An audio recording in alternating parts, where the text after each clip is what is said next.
Another icing that's good to have in your arsenal is royal icing. It's a hard drying icing, and it's what we use for piping decorations that need to dry. You can use it for putting together gingerbread houses and icing fun, colorful sugar cookies. When it comes to flowers, it's also an alternate for piping in buttercream.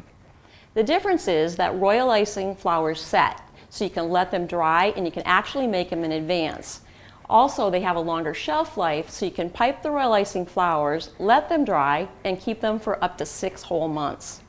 One thing to note, because it's hard drying, we don't really use it to cover cakes. Let's get started with this recipe. Making royal icing is actually very, very simple.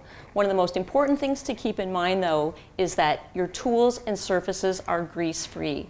So if you've recently used your bowl for mixing cake batter or buttercream, give it an extra wash to be sure, because royal icing will not set up properly if there's any grease. Also, make sure that you're using a paddle attachment, and if you have a hand mixer, use the beaters. We want to aerate the icing, but using a whisk will give the wrong texture. You'll also want to have a silicone spatula on hand for the stirring. The ingredients are super simple. I have 3 tablespoons of meringue powder, 4 cups of powdered sugar, and 5 tablespoons of warm water, and that is it. Now I'm going to go ahead and start putting all the ingredients in the bowl. I'm going to put my 4 cups of powdered sugar in first.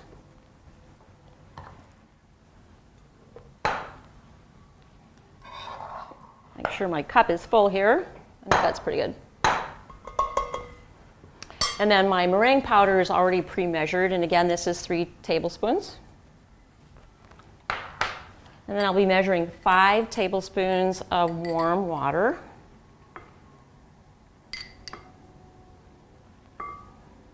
And then finally, just attaching my paddle.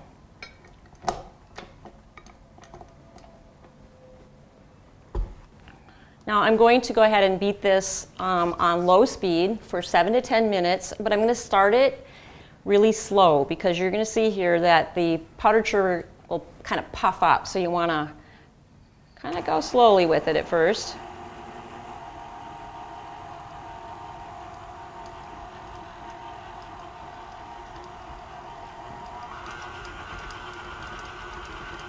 You can see that my icing looks a little dry, but don't worry, because once it gets going, it's going to start to whip up.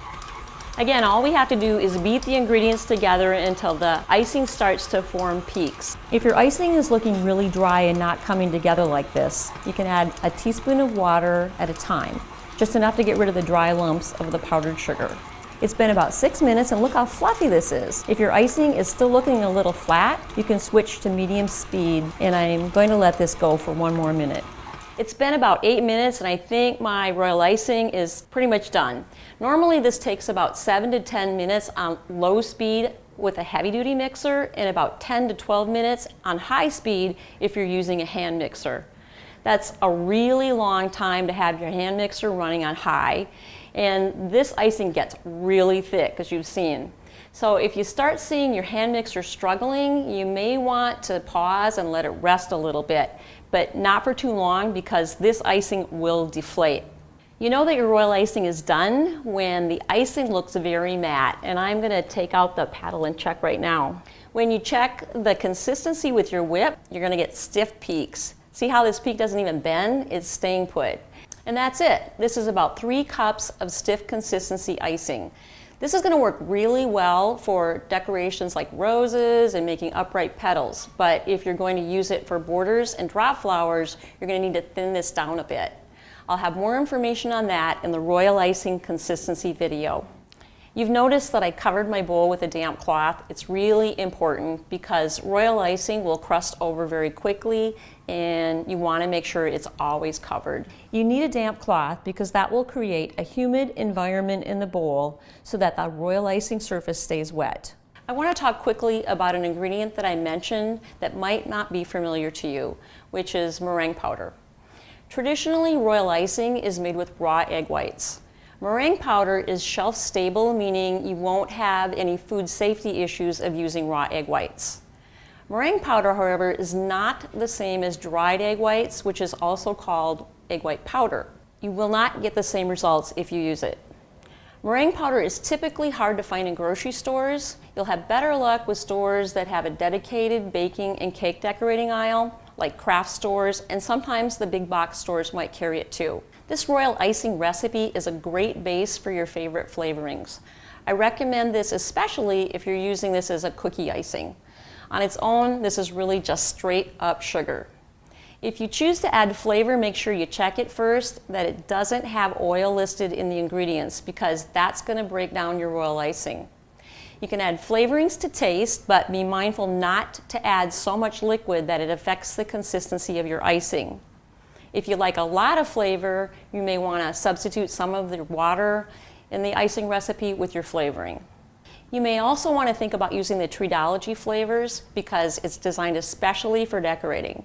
Because these flavors are concentrated, you only need to use just a few drops and it won't mess with the consistency of your icing. You can also mix them to create new flavors. Clear flavors are also a great option for adding flavor to royal icing without adding any color. If you use pure vanilla extract, your white icing might get a little bit duller, more like on the ivory side than bright white. The last thing I want to talk about is storing icing. You might not need all of this icing for your projects. And because all the ingredients are shelf stable, you can store royal icing in an airtight container at room temperature for up to 2 weeks. Before you use it again, you'll see that the royal icing might look a bit soft and deflated, but don't worry, just re-whip it using a paddle attachment on low speed and your royal icing will be perfect to use again.